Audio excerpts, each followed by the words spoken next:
friends. I shall be gone this week for a wedding, but in my stead I will be featuring some of my favorite lesser-known narrators. Please show them your love and support, and I shall see you all next week. Dear Mr. X, during one of your live stream events, you asked me to tell you a story. I'd like to keep my real name a secret, so please, call me Dorian. The subject matter I'm about to discuss is of a very sensitive nature, as I work mostly with unnatural death. I've dealt with thousands of cases over the years. I'm one of the people who bag and remove human bodies and remains from crime scenes and other locations where people have died. I told you I have lots of stories, but I'll just start with one. Unfortunately, the stories I share with you will always be 100% true. This one is not the nastiest or craziest I've ever encountered, but it was disturbing enough to stick with me over the past year. I think about it pretty often. Last summer I got called out of my already busy schedule to collect the remains of a dead lady in a small trailer park. The home was out in the desert, extremely rural and sparsely populated. It was nearly 100 degrees when I arrived. As I pulled up to the scene, I could see the police officers and some likely family members standing outside in the sun. That sight alone was enough to assure me that something horrendous was awaiting me inside. Something no one else was willing to even be near. As I got out of my vehicle, I forced the most solemn expression I could manage, walking past the bystanders without a single word. One of the cops followed, letting me through the back gate to show me where the deceased could be found. The first thing I noticed was that there was junk everywhere. Piles and stacks of garbage, odds and ends. Butted up against the front windows, I could see cheap plastic bins full to bursting. Newspapers, chairs, and all kinds of things packed in together formed solid walls and pillars. This individual was a certified hoarder. The officer filled me in on some of the details as we walked around back. The lady was approximately 60 years old. I don't know how long she lived in the trailer, but it was long enough for her to completely fill it with mountains of trash. It was so full that she could no longer live inside, and had been living out on her back patio for a long time. Even that, her tiny living space, was eventually inundated with haphazardly stacked garbage that towered almost to the tin roof of the mobile home. The story was that one night, she was walking around one of her many junk piles, naked for some reason, and one of them shifted and collapsed on top of her. She was pinned underneath a pile of trash, unable to free herself, but she wasn't seriously injured. Now, she did have an adult son and daughter who came and checked on her just about every day, but this is where the story gets truly messed up. When they found her, naked, half buried and pinned under the mass of garbage, for some reason they never tried to dig their mother out. They never called 911. They were even perfectly capable of moving the trash little by little and getting her out of there. But yet there I was, getting ready to remove her body from its unsettling resting place. What the hell happened here? Suddenly, the smell hit me. A full-on assault on my senses caused my eyes to water a bit as I drew nearer to her location. I could hear a distant, but heavy buzzing coming from the collapsed wall of garbage on the patio. This poor woman's wispy, frail arms were somewhat outstretched. Countless flies crusted the area immediately around her waist, receding into the trash pile. She looked sick, pale. Her face was pressed down into the floor in a way no conscious person could tolerate. I grabbed onto her hands and gave a slight pull to see if I'd be able to get her out. To my surprise, her body slid out with ease, exposing a million new flies and sending a second, even more devastating wave of pungent odor into the air. The flies were so thick that I had to concentrate on keeping my mouth shut, even with my light particle mask on, for fear of one getting into my mouth. When the flies cleared, I could see that the reason she came out so easily was that the entire lower half of her body was smeared with a mixture of feces and fly larvae. I maneuvered her body up onto my gurney, when her legs fell open, causing a writhing mass of maggots to roll out from between her thighs that made me take a step back, almost losing my grip on her. I could see that there were multiple generations of maggots living on and inside her genital area. That was when I realized that there were absolutely no signs of injury or decomposition that could be seen on her body, leaving me to speculate on how she actually died. She certainly appeared to be sick, but I could also tell that she only just recently passed. Another one of the cops finally told me the rest of the poor woman's story. For some reason, rather than get help for their mother, her children decided to just come over every day and bring her food and water. They did this for 6 god-awful months, before she finally passed away and they called the police to report the death. The cause of death wasn't suffocation, dehydration, or injury, but infection. I'm sure I don't have to spell out why that was the case. Even though it's been over a year, I still find myself wondering how someone could do such a thing to their own mother. I wonder if they even understood that what they were doing was killing her. I can't imagine the feeling of being pinned down for months, covered in my own waste, as thousands of tiny parasites slowly eat their way into my body. It is a true example of a living nightmare. I want to thank you for listening to my story, Mr. X. Please feel free to call me if you have any questions or need me to elaborate on anything. Like I said, there are 1,000 more stories where that came from. Sincerely, Dorian.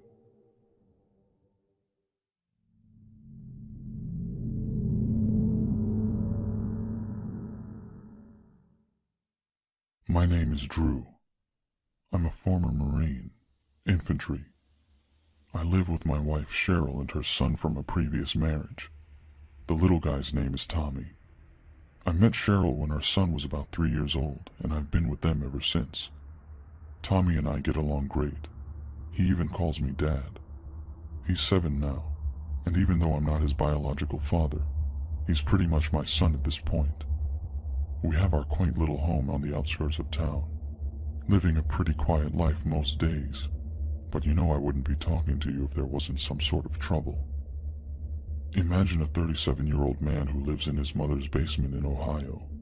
He's got a 9-year-old son with an estranged ex-wife who can't stand him. He recently got himself into trouble by attempting to remove the boy from school one morning. He went into the main office to ask for his son, but was confronted by school personnel who knew that he wasn't allowed to do so because of a restraining order. Before they could call the police, the guy stormed out of the office and sped off in his dilapidated old sedan. This guy is Joey, Cheryl's ex-husband and Tommy's biological father. I guess at some point after his divorce from my wife, he fell on hard times and decided to move up north to stay with his mother. No shame in that, of course, unless you happen to actually be a crappy person. We have a bit of history together, but only through a mutual friend named Chuck. If it weren't for Cheryl keeping a picture of Joey's face around just so Tommy knew who his father was, I would have forgotten him by now. A couple of months ago, Tommy got very sick and had to go to the hospital for several days. I was so tied up with work that I was only able to spend time with him a couple hours per day, with Cheryl basically living there with him. Luckily, my job makes me enough money to provide so that she doesn't have to work and can focus on raising our son and maintaining the household. On the 3rd or 4th day Tommy was laid up, I was getting off my shift and headed to the hospital to see him. When I got there, I walked into the room and found Joey sitting next to the bed, talking to Tommy. He was visibly startled and quickly got up without saying a word to me. I simply stood there, staring him down in my own subdued version of shock as he scooted past me and out the door. For some reason, I didn't stop him. A couple of minutes later, Cheryl came in with some food from the cafeteria, having no idea that Joey was in the state of Florida, let alone that he had been secretly visiting our son in the hospital. When Tommy got released, we resumed life as normal, but that didn't last very long. Joey started showing up around our apartment complex, constantly trying to get us to buzz him in. At first, we tried our best, and I mean really tried, to give him the benefit of the doubt. He would come over wearing dirty clothes and had a really odd demeanor, like he was never actually sure where he was, but was playing a role of some kind. Even though I was put off by his slightly disheveled appearance and bizarre attitude, I still didn't want him cut out of his son's life. I tried to be nice, making small talk and asking him what he was doing back in Florida. Had he moved back for good? Did he find a job? Where was he staying? His eyes would shift around the room, looking everywhere but at me, while he clearly tried to conjure lies. He'd never give any straight answers and just mumbled. Eventually, though, his visits became a daily thing. He would constantly come to our door and ask to see the inside of his son's room. After a solid 2 weeks of that, which is more than most people would put up with, and definitely way more than any Marine I know, I finally told him to stop showing up unannounced, and we stopped buzzing him in through the vehicle gate. After that, he began parking his car illegally on the grass just outside the gate and walking in on foot. My wife would hear the doorbell ring, look out the peephole and see him standing there impatiently fidgeting around. I told her to just call the police from then on. The cops would show up and escort him off the property, and then he'd be gone for a day or two before he reappeared the exact same way. We'd call 911 again, and he'd be taken away. Wash, rinse, repeat.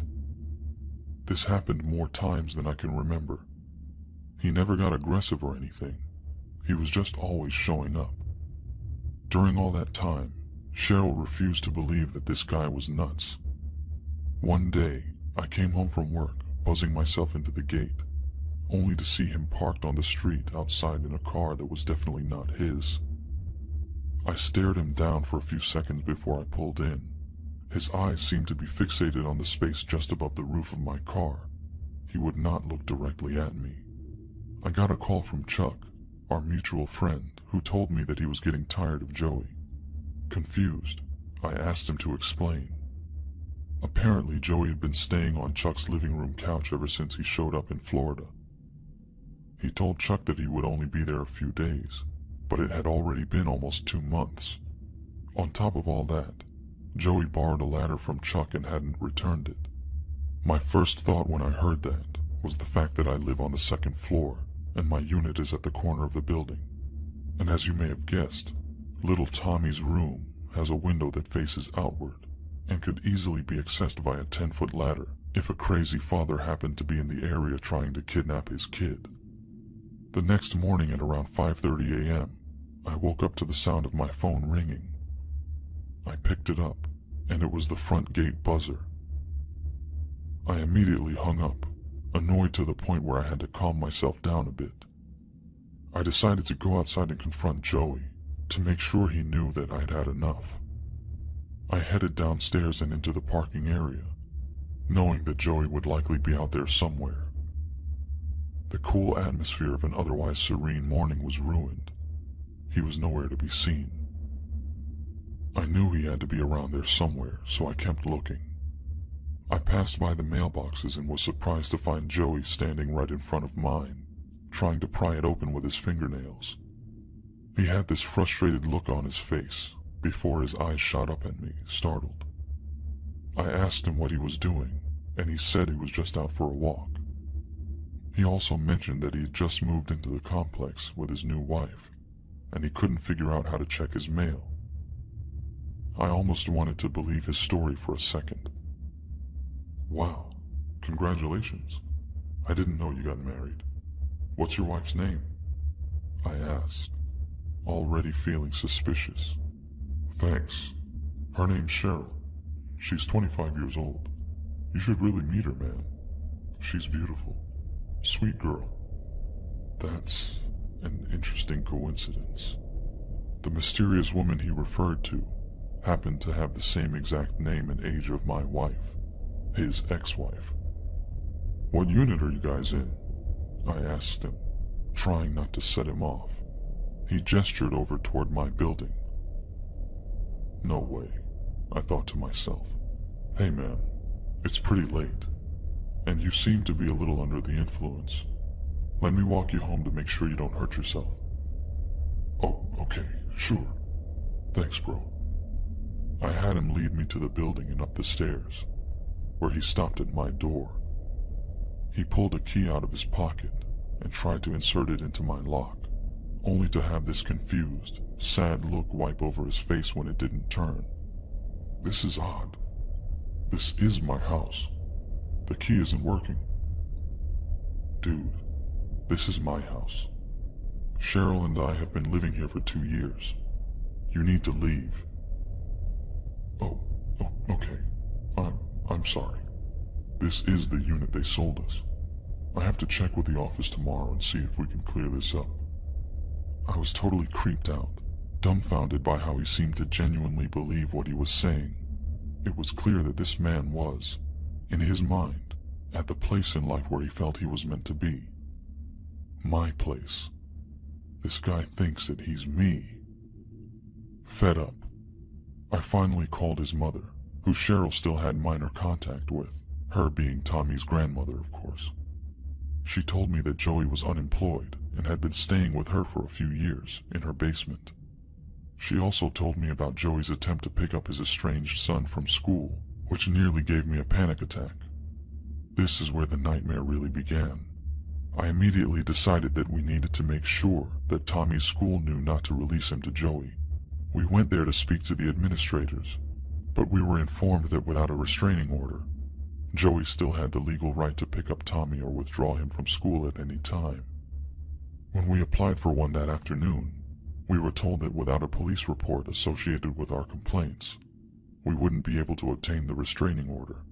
I never noticed it at the time, but whenever the police were called, they simply would take Joey away without writing up any paperwork, and that is what screwed us over.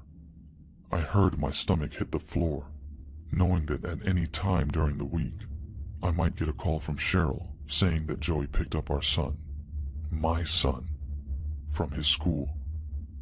I knew that we would never see him again if that happened. A few days later, while I was at work, an unrelated incident occurred and police were called. My boss, who I already told about my issues with Joey, spoke to the cops and asked them if they could give me some advice. I was able to speak to 2 police officers about the issues I was having. They both patiently listened to my entire story. One of them took notes in a small notebook while the other simply listened intently as if in deep thought. Once they heard the story, they gave me some advice about making absolutely sure that we got a police report the next time we called for Joey to be taken away. That way, we could at least start the process of obtaining a restraining order. They also gave me a stern warning against engaging with Joey if I saw him again. That wasn't a problem for me, but I knew I would have to convince my wife not to answer the door or his phone calls again. Having the word of the 2 cops, though, was enough to make her see that Joey was clearly a danger to us in more ways than one. Luckily for me, Joey still doesn't know where I work. I recently gave Chuck a call to vent about the whole mess of things that had been going on, and he told me that Joey hadn't been back to his place for several days, something that he was totally happy about, being that having a nearly 40-year-old weirdo sleeping on your couch when you have a wife and 2 children can be problematic. As glad as he was to see Joey gone, it just makes me wonder every day, where the hell is he? So hey, Joey the kidnapping stalker who thinks he's me, let's never meet again.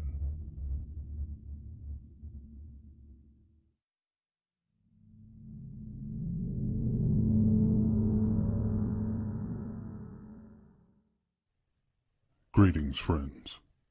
A year ago, I met a very interesting man who eventually became a good friend to me. Due to the sensitive nature of this story, I'll call him Chris to protect his identity. We both have a military background, so naturally, we spoke about some of our exploits in those past lives. He had an unexpectedly haunting story to tell, and when I later got this channel up and running, I asked him if I could share it with you. So here we go. This took place on an undisclosed military base, located in the damp jungles of a remote island. Chris says he remembers the wilderness being unnervingly quiet for at least a week leading up to the incident. The personnel stationed there chalked the silence up to a change in seasons or something. There had been reports of bizarre sightings, fast-moving animals no one could explain.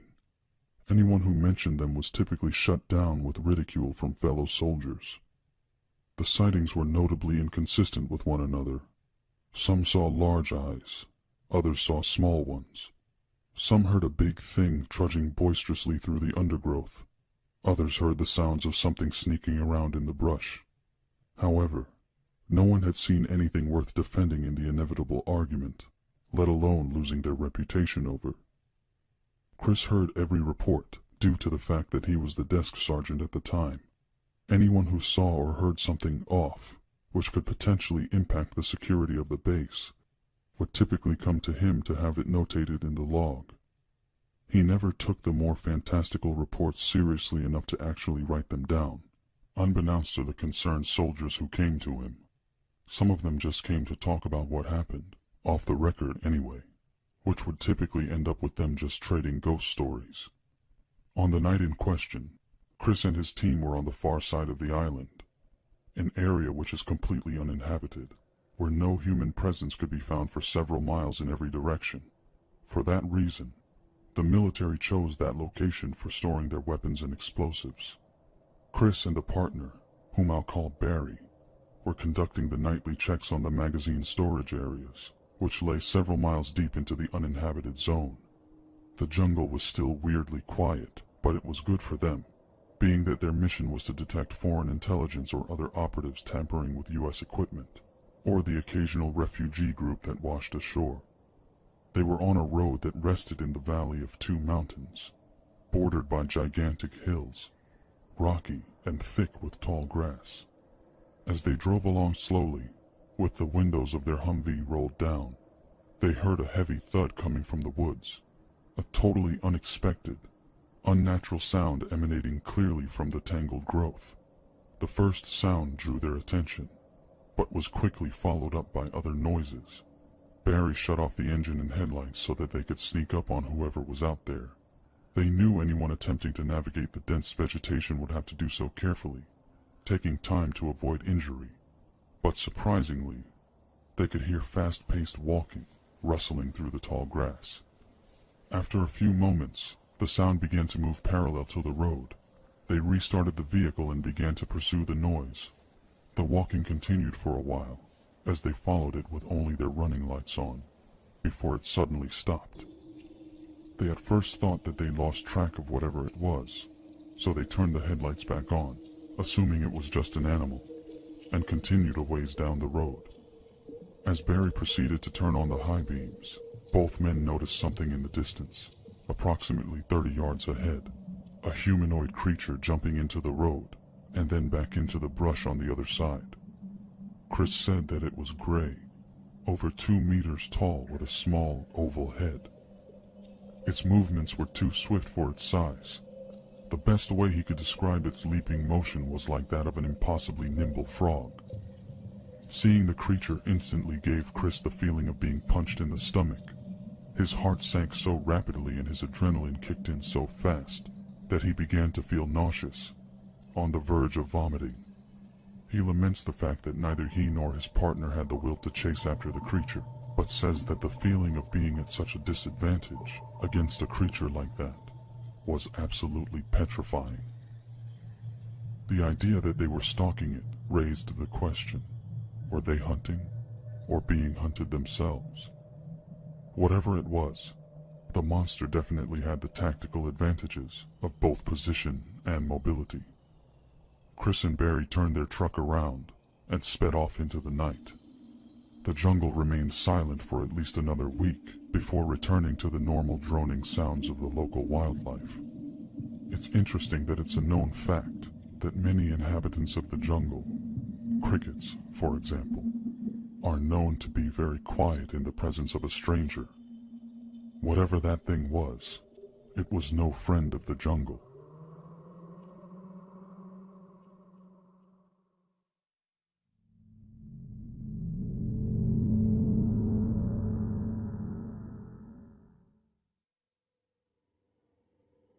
Dear Mr. X, it's me, Becca, we've spoken in the comments of your videos before. I was thinking about Randy's story, the one where an unexplainable cryptid appeared to try and take the place of his child. I believe that what he was dealing with may have been a mimic. I know it's sort of a bizarre coincidence, but I have heard of something like that before. In my research and experience, I find that cinnamon seems to work at warding off mimics. It worked for the family of a friend of mine, and that's actually the story I have for you today. This happened when I was a little girl back in the early 90s, maybe around 93. I had a friend named Sandy. She was an only child until the age of about 4, when her sister Faye was born. One summer, when Sandy was about 7 years old, her parents decided to take a cross-country road trip to Disney World in Florida. The family had a great time at the park, and as many of us know, the days went by in a blur. I guess the human mind can only take but so much childlike wonder and amazement before the memories start to run together. Before she knew it, Sandy and her family were packing up the minivan to head back home. After a few more days of driving, they finally made it home and unpacked their things, but something was wrong. Sandy noticed that somehow there was no longer just one Faye, but two. She didn't trust either of them, getting a strange feeling that each of the 3-year-old girls were aware of some hidden deception. Shortly after their return, Sandy's parents began going out and purchasing duplicates of clothing, furniture, and other items to accommodate the new addition to the family. I remember talking to Sandy, and both of us being confused about the whole thing, even with our young, normally carefree minds. For quite a while, Sandy's parents simply referred to both girls as Faye, but eventually they took to calling one of them Kay, short for Kaylin. Now here's where the cinnamon came in. Sandy's mother used to make her favorite cookies, snickerdoodles. After Kay showed up, Sandy complained that her mom never made them anymore. As you may know, cinnamon is a key ingredient. In fact, any traces of cinnamon basically vanished from her house before we even noticed. One time when Kay was about 4 years old, the 4 of us were at a mutual friend's house eating cereal. Kay tried a piece of our friend's cereal that was flavored with cinnamon sugar. She quickly spat it out, saying that it was, quote, icky. However, as she recoiled and grimaced, I was watching her. I noticed that she began to undergo some extremely disturbing changes. Shortly after the food entered her mouth, her tongue and lips blackened, and there was a brief shift in texture to something less than human. It was as if her skin had become charred and burned, with the blackness spreading across her lower jaw and up to her nose, before retracting back to normal with frightening speed. The only reason I noticed it was because I was so distrustful of her. I usually found myself staring at her with a constant sense of suspicion.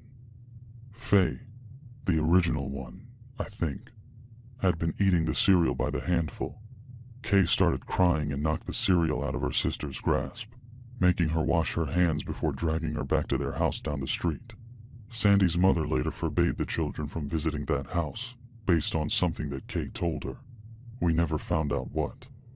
The strangest part of all this is that Sandy's parents never acknowledged what happened. Not even once.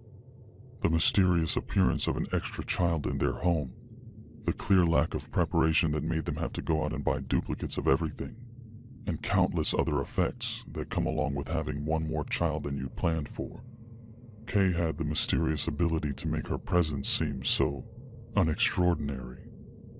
Eventually, I lost touch with Sandy and her bizarre family after a series of bitter fights and arguments between her and I. We basically ripped each other to shreds, emotionally. I didn't see them again until the late 90s when my brother died. For some reason, Kay had clearly developed an intense hatred of me. I found out that over the years, Faye had been constantly sick with flus and other maladies, but no one could figure out exactly why. Sandy finally moved away out of town when her parents divorced. So, as I said, I want to caution Randy on the acceptance of such a thing. He and his wife jokingly considering themselves to have 3 children instead of 2. I would hate for them to end up like Sandy's parents, having one of their children truly mimicked, with no knowledge of which is the original one.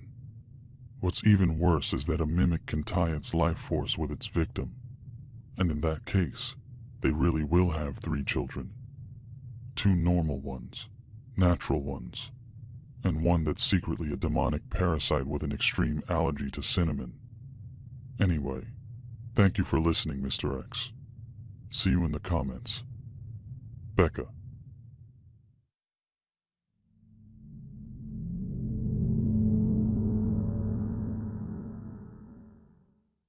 Dear Mr. X, it's me, Selena.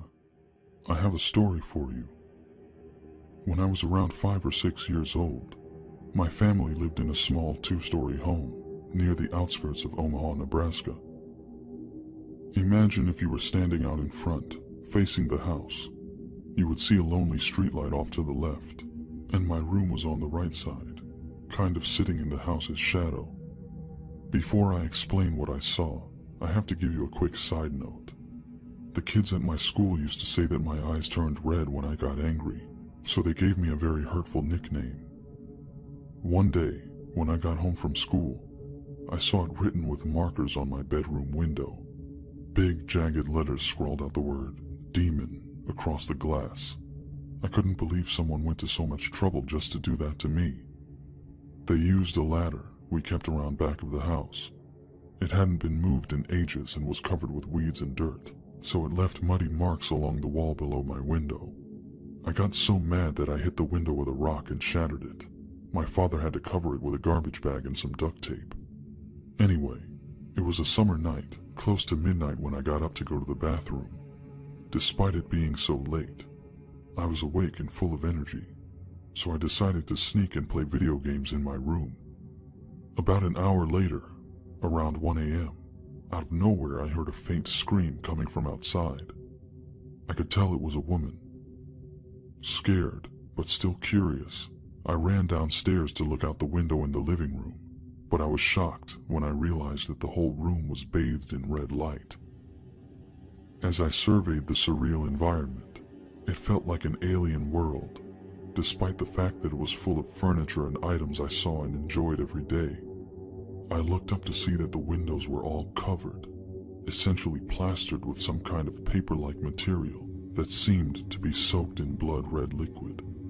I ran back up to my room and carefully climbed up onto the sill, peering through the unbroken part of the window so as not to be noticed. What I saw, just at the edge of the circle of light on the street, was the shape of a man crouching over a woman who lay motionless on the ground. The man wore an orange, short-sleeved shirt and what looked like jeans, but the girl was dressed in a sort of business casual attire, a collared white shirt with a black skirt and stockings. I saw a streak of blue in her otherwise brown hair. The man looked up, and his face was so pale that it stood in contrast against the darkness around him. A dark red smeared and stained his mouth and face. That's when I realized I was looking at a vampire. As the shock and fear began to build in my young mind, he turned his head directly toward me with a startled look. He glared at me before sweeping the girl up from the ground and dashing away with such incredible speed. It didn't seem natural at all. I went back downstairs after he left and saw that the windows were back to normal. The next day, I went over to the spot where the attack had occurred and saw spots of blood on the pavement, along with a silver necklace. I took the necklace and cleaned it up. I still have it to this day. The crazy thing is, following the incident, I began to have nightmares of my hands being drenched in blood. Those soon evolved into dreams where everything in my house was splattered with it. My bed, the floor, the ceiling, and the walls. It was like I was living in some kind of slaughterhouse. A few days later, I woke up with a large bite mark on my arm. It was deep enough that it drew blood, so I showered and covered it up, doing my best to keep it hidden because I knew no one would believe me, and I already had a reputation for being a demon at my school. On top of that, I knew my mother would have thought I was cutting myself, and I just didn't want that trouble. I guess I was pretty stupid back then. I don't know what I saw, and I know I was very young, but I truly believe that man was a vampire. Please share my story, Mr. X. Maybe someone else has seen something like this.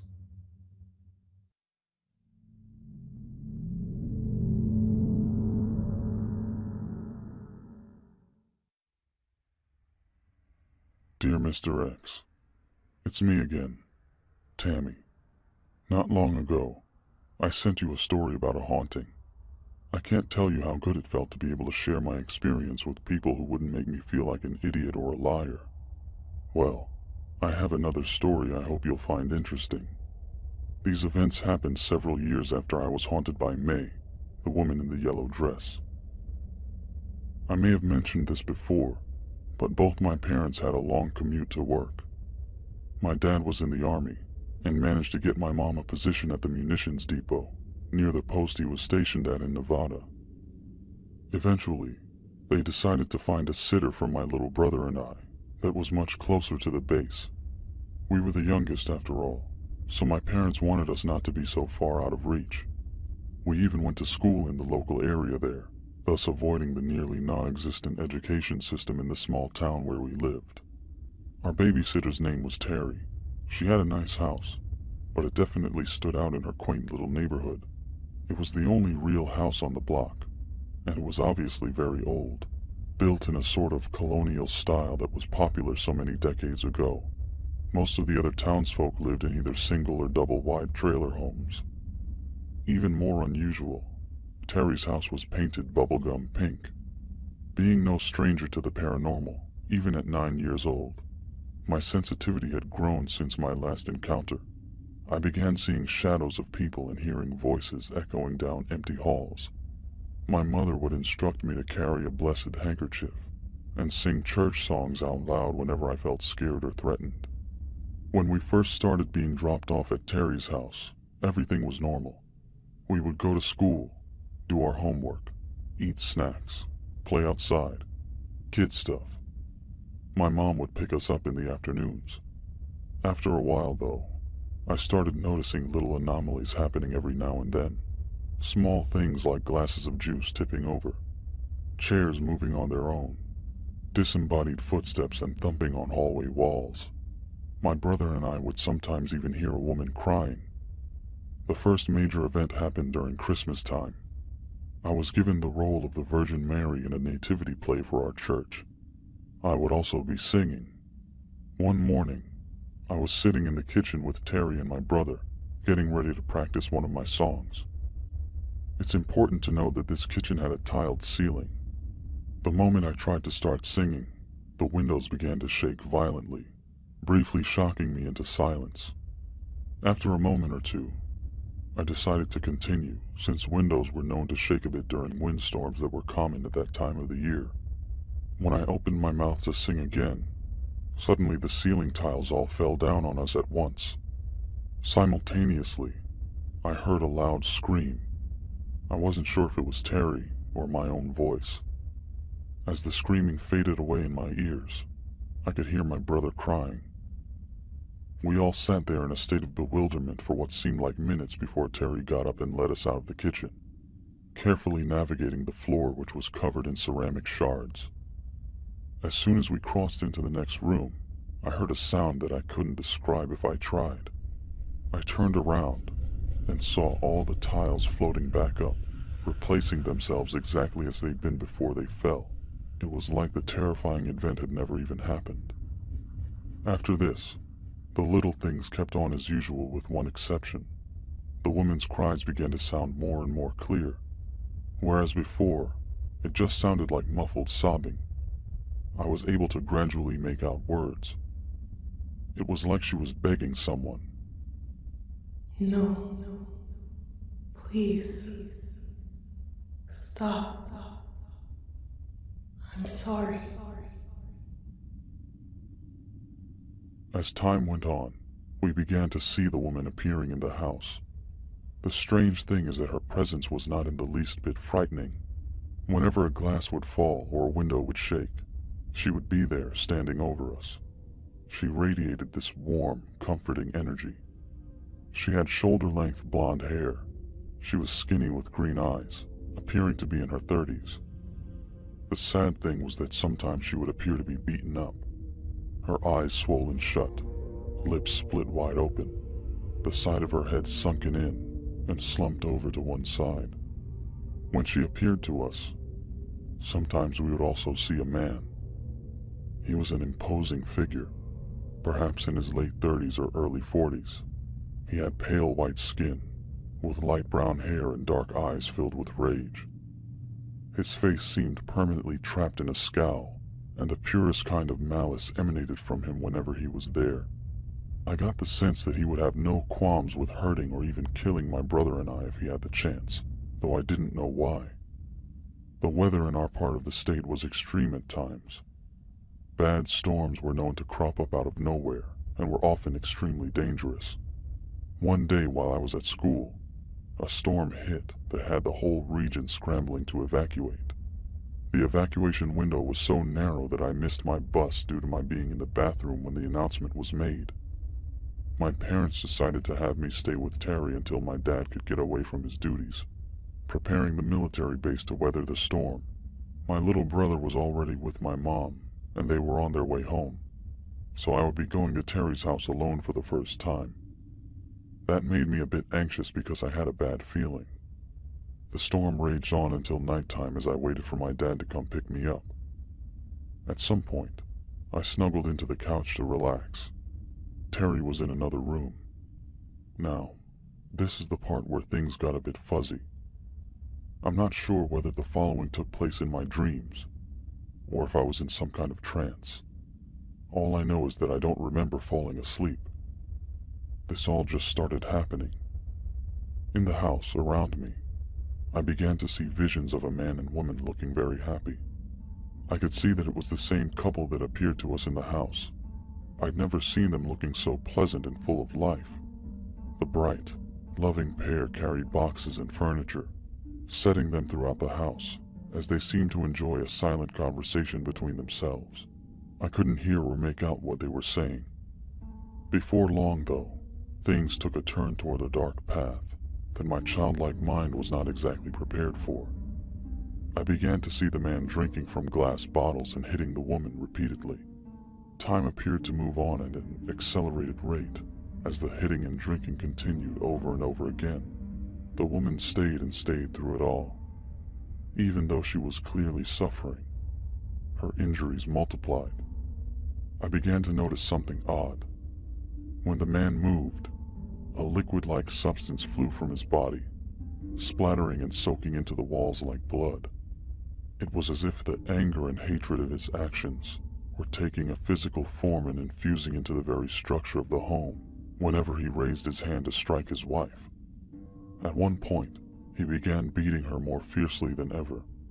Again, she begged him to stop.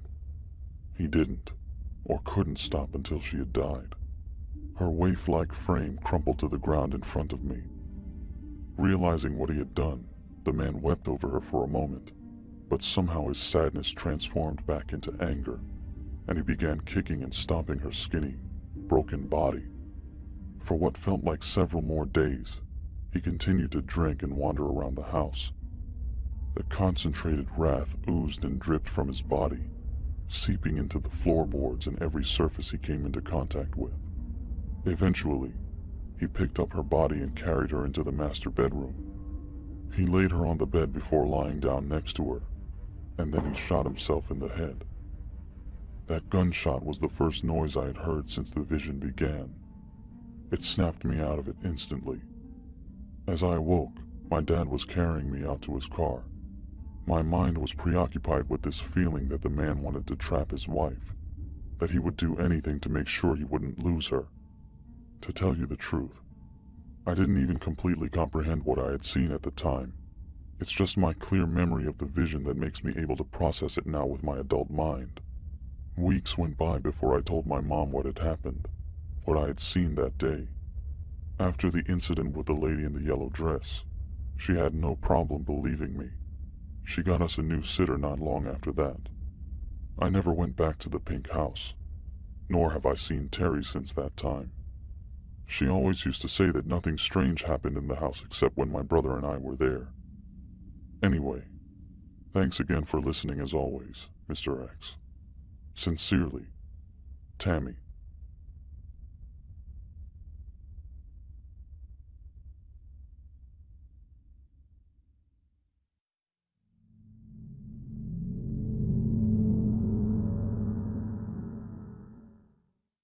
Greetings, friends.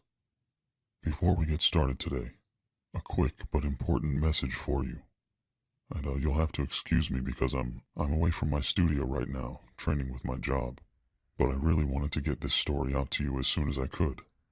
And an opportunity to record came up, so I'm taking it. Anyway, every so often I get a message regarding a creature or phenomenon that I've never heard of before, an encounter that is above and beyond most others. The beings encountered in this story have prompted me to create a new system of classifying the more obscure, unknown cryptids that I come across. From now on, when I feel the need to, I'll assign a class or a grade to a particular entity. What you're about to hear is the account of a pair of what I would call Alpha class cryptids. For lack of a better name, I've decided to refer to them as Death Merchants. You'll know why soon enough. Now, my friends, sit back and enjoy. This one is something else. Hey, Mr. X. My name is Lou. First off, I love your channel. It's so great that people have a place to share their stories. It's this community and the environment that you've created that has emboldened me to actually share my own life-altering experience with the unknown. I normally don't like to talk about it or anything for fear of what people would think, but if there's any place I'd find some level of compassion and understanding, it must be here, with you and the people who listen to you. So here goes. Several years ago, I was on my way home from work in the financial district of Lower Manhattan. New York, of course. I worked in an office building literally a block away from Wall Street. This was late 2011. Around the time of those Occupy Wall Street protests in Zuccotti Park. The streets were packed with people wearing backpacks and headphones, carrying signs and megaphones. It was pretty much impossible not to bump into someone as you tried to navigate those narrow sidewalks. To be honest, the hassle wasn't anything special to me. I had my earbuds in with music playing to drown out the noises during my commute, just like any other day. I do consider myself a New Yorker, through and through after all. However, in order to get to the subway and back home to Queens, I had to either go around or right through Zuccotti Park, which did get a bit annoying after a while. Still, crowded streets are a part of our reality. Unfortunately, the same is true for the millions of homeless people taking refuge in the various nooks and crannies of the city. I'm not a saint or anything, but I do try to at least drop a bit of spare change in their cups every so often. I wish I could say it was every time, but it's not. I want to help when I can, but I'm embarrassed to say that sometimes I'm in such a rush that I don't even notice them there. I guess that makes me no different than the people who just breeze by the needy without giving the poor souls even a single glance. Sometimes it's as if the homeless are an invisible element in our cities, subsisting on the scraps left behind from those more well off. I think that may be the reason why what happened that afternoon, right in the midst of crowds of people, was able to go unnoticed. I don't think anyone but me realized or even cared what was happening. The park was too crowded for me to walk through that day, so instead of trying to fight my way across to the subway, I decided to circle around and try a different stop in a quieter area. To get there, I cut into a side street that was significantly less busy. The moment I set foot there, I was struck with a feeling of heaviness and dread that instantly plunged my previously decent mood into an abyss. I couldn't understand why, or where it was coming from, so I pulled out my earbuds and turned off my music, just to be safe. I felt that I needed my senses to be as sharp as possible for whatever danger I was sensing. As I tucked the earbuds away in my coat pocket, a pungent odor began to creep into my nose. It was the smell that hits you when you walk into a subway car that a homeless person has claimed as their permanent dwelling place. I looked ahead toward the corner of one of the buildings to see a surprisingly young man in torn-up jeans and a hoodie. He had wild black hair and a long, unkempt beard. He rocked back and forth with a look of utter hopelessness etched into his face. He clutched a small cardboard sign that read, "Help, please. Army vet. Lost everything. Just need $40 to get back home." There were very few people walking down that particular street, but there were enough passing through that he would occasionally pop out from his corner with his arms outstretched holding the sign, begging for the slightest bit of acknowledgement. It was quite a sad sight to behold. I felt terrible knowing that I had nothing on me to spare. As I got closer and closer to him, I felt terrible knowing that I had nothing on me to spare, so I would inevitably end up being one of those people myself, walking by him without seeming to care at all. Just as that thought crossed my mind, I saw an odd-looking man further down the road, walking toward the homeless guy. The strange man stopped and crouched down to the homeless one's level. After staring at him a moment, the stranger reached into his pocket and pulled out a large roll of cash, holding it out in front of him as if to offer it, but clearly holding something back. It was a bizarre sight, especially in New York City, but at least I no longer felt as guilty being unable to help the poor guy. I wish things went as you would expect from that point on, but unfortunately, that's where things began to get weird. To be honest, I've been building up this long preamble because every time I think back to this event, a sharp chill runs down my spine and I swear my eyes tear up. So as I continued to walk toward the pair, I realized that everything, like the world around me, began to slow down somehow. The loud noises of city streets faded into a soup of auditory blur. Every sound muffled as if I was holding my hands over my ears, or had my head underwater. As this was happening, I realized I was staring at the strange man holding the wad of cash. I noticed how ordinary he was. Everything about him seemed so plain. He was dressed like any other white-collar worker. A simple, or even slightly ugly brown suit hung loosely on his slender frame. He wore a tie and dress shoes and carried a generic leather briefcase. He also had a matching brown hat on his head, angled in order to hide the top half of his face. As I slowly made my way closer to them, the stranger lifted his head to meet the confused gaze of the homeless man. That's when I stopped dead in my tracks. The formerly bland appearance of the man became clearer to me, and I noticed two haunting features. His skin was ashen white.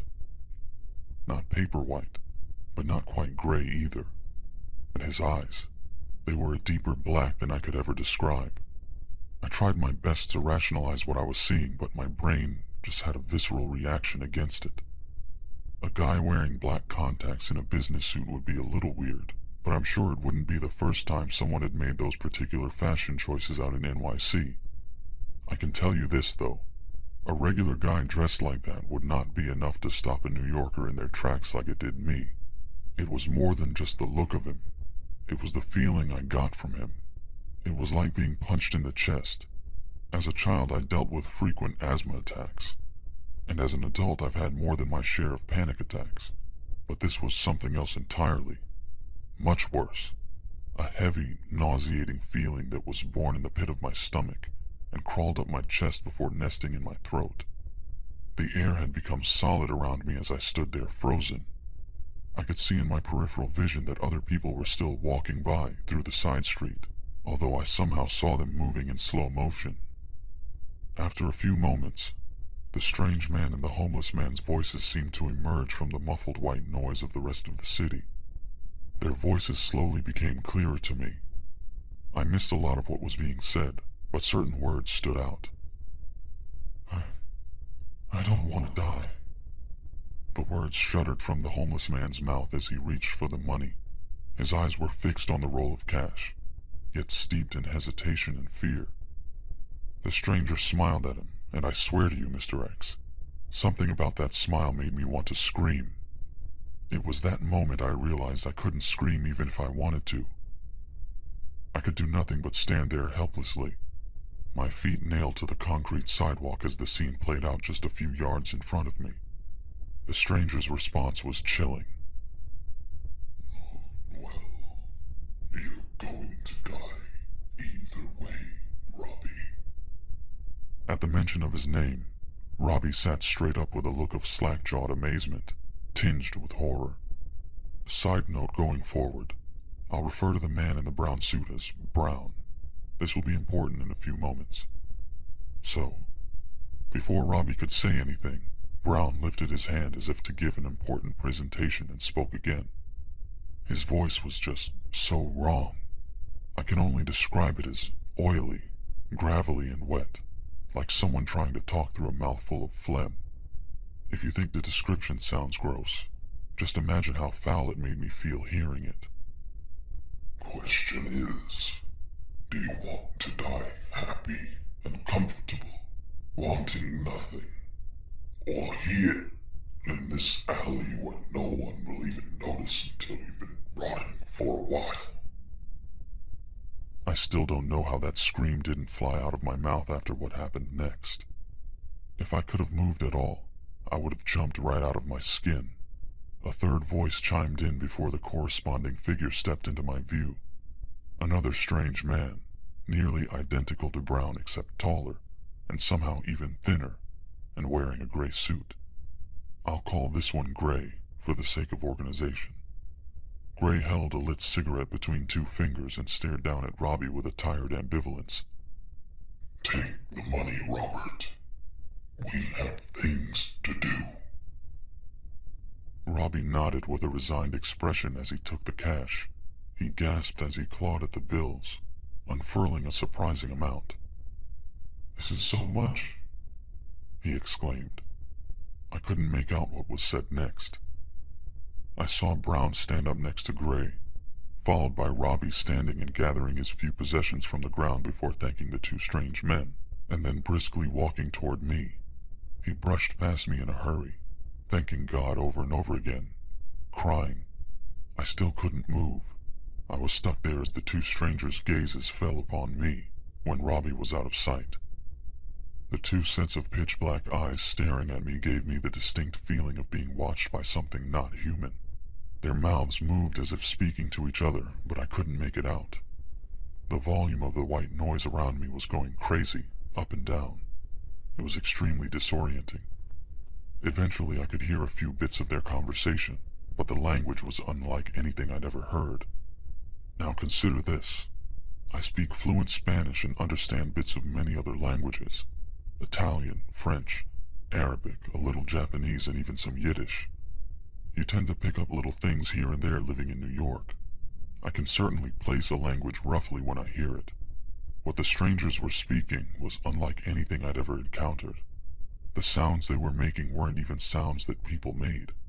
It actually caused me physical pain in my ears when I really began to hear it. Like when your ears want to pop on an airplane. The feeling when you know that there's pressure in there but you can't get it out, so it stings. The pain got so bad I wanted to vomit. Brown snarled a word at his friend in the same wet, nasty voice. English. Gray then made a bizarre clicking noise, smiling that same horrific smile that Brown did earlier.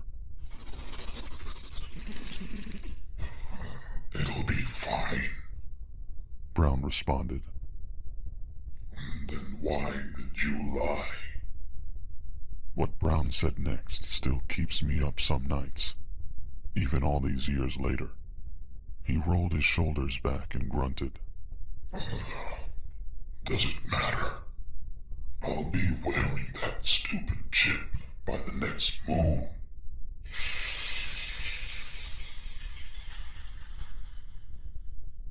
My eyes began to well with tears as I tried desperately to look away, but I was still paralyzed.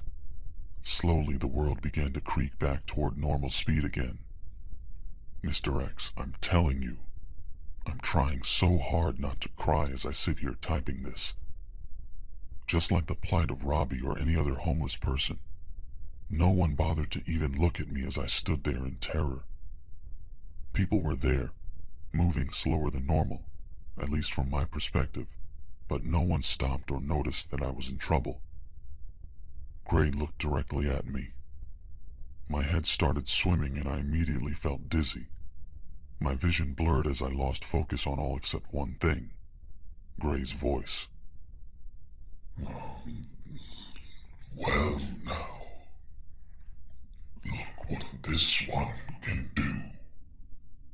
Cute. Suddenly, Brown stepped forward from the sea of blur, his black-eyed face sneering at me from mere inches away. Whatever. A chimp is a chimp. They're all the same. Gray's voice grumbled at me. Hey, you, chimp. Leave. Now.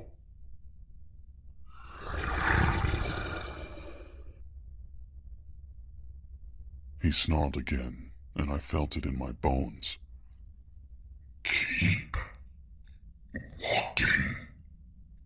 I wish I could tell you what happened next, but the next thing I knew, I was standing on the sidewalk all the way up at Columbus Circle in Midtown, almost a half-hour's walk north of where I was. A man I didn't know was holding my shoulders as random people passed by with concerned looks on their faces. I was barely conscious. Once again, my vision was completely blurred out. When things slowly came back into focus, I could finally hear the man's voice. Yo, you alright? He asked with a nervous tone. Damn near walked into traffic, man. You okay? Must be on drugs, someone yelled out as they scooted by. I told the man I was okay as tears began to run freely down my face.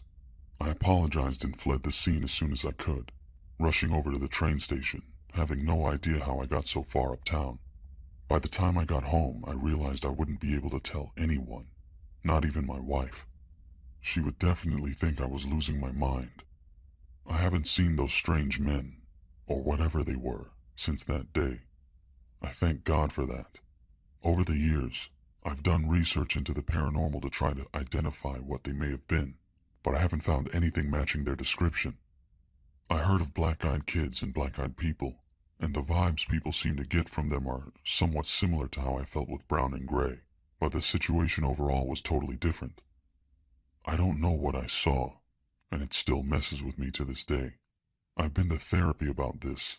I've tried rationalizing and all kinds of other mental backflips, but no luck.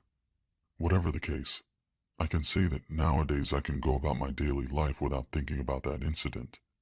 Whenever I allow myself to reflect back on it, it seriously shakes me up.